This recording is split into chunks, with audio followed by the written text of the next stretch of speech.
como qualquer área econômica, o streaming precisa ser regulamentado. Porque senão, o que acontece? Senão a Netflix vem aqui e diz, olha só, Isaac, eu quero te contratar para fazer uma produção. Mas essa produção tem essa regra, que sou eu que dito, porque eu sou um agente de mercado. Aí o Edgar diz assim, olha, eu sou da Netflix e eu quero contratar o Marcelo para fazer, mas a regra é essa e aquela. Cada país, todo país precisa ter uma regulamentação de streaming, até porque é o seguinte, a gente precisa entender que quando os streamings vêm trabalhar no Brasil, vêm oferecer para o Edgar, para o Isaac, para mim, uma assinatura de streaming, eles estão oferecendo um serviço, ela é uma multinacional oferecendo um serviço para eu, Marcelo, brasileiro. O que eles têm que fazer? Eles têm que pagar um imposto, como qualquer multinacional, mas eles têm que estar à mercê de uma regulamentação. O que essa regulamentação leva em consideração, assim, em poucas palavras, né? Nesse resumo que eu estou tentando fazer. Se vocês entrarem na Netflix da França, no catálogo da Netflix da França, vocês vão ver que uma das coisas que tem é que a primeira linha, sabe como o app da Netflix tem assim, a primeira, segunda, terceira linha, tem assim, lançamentos, filmes não sei o quê. É regulamentado por lei que as primeiras linhas precisam ser dedicadas ao cinema francês, para que as primeiras ofertas para o público sejam ofertas de cinema nacional. Outra coisa, a regulamentação diz que é preciso que essas empresas tenham uma cota de produção. Por exemplo, se eu tenho 1.000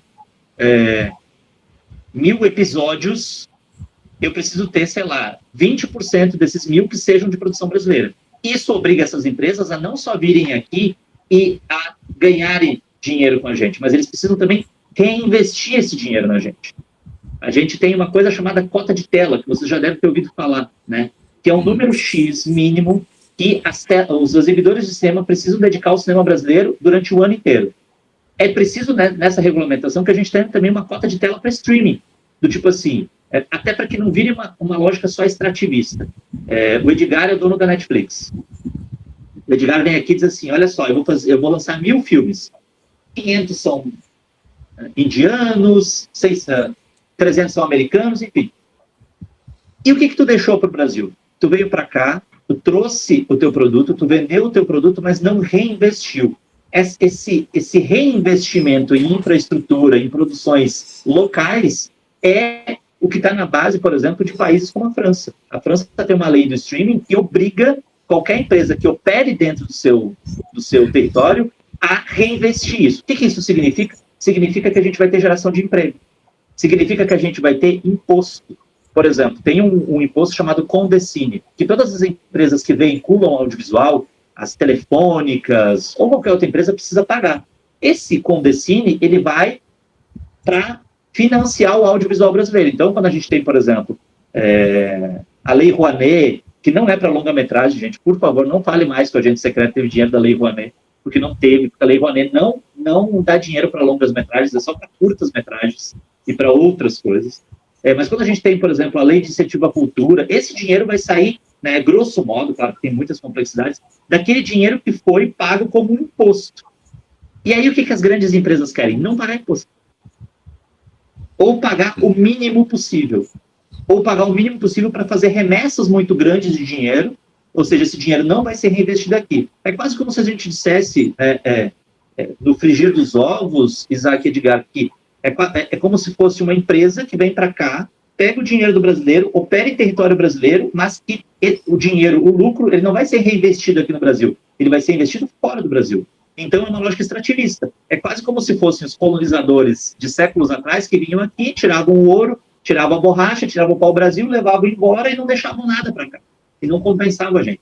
Essa lei do streaming, ela é muito complexa, ela tem muitos meandros, elas passam por percentual de imposto, por percentual de número de produções no catálogo dos streamings, e ela precisa ser votada com urgência, porque senão o streaming vai operar no chamado mercado livre. E a gente sabe que o mercado livre só é livre para quem é hegemônico, né? Para quem tem muito poder, para quem tem muito dinheiro. Vocês sabiam, por exemplo, que as produções brasileiras da Netflix não são brasileiras?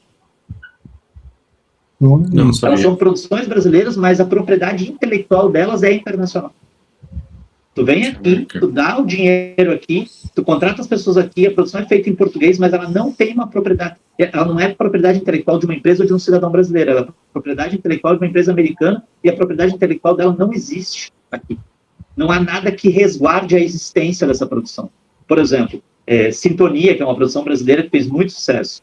Se a Netflix quiser simplesmente apagar o Sintonia do catálogo, eles apagam, não tem nada que resguarde. Então, assim, a regulamentação tem muitos braços, tem muitas ramificações, ela precisa ser voltada para ontem. Porque, repito, em qualquer mercado, né, no agronegócio, no futebol, né, a gente estava falando um pouquinho antes sobre futebol. O futebol também tem regras, né, a gente tem janelas, né, tem períodos em que os times podem contratar, tem um certo percentual de dinheiro que está lá em contrato que precisa ser pago. Qualquer mercado economicamente viável precisa ter uma regulamentação. E o streaming não tem que ser diferente.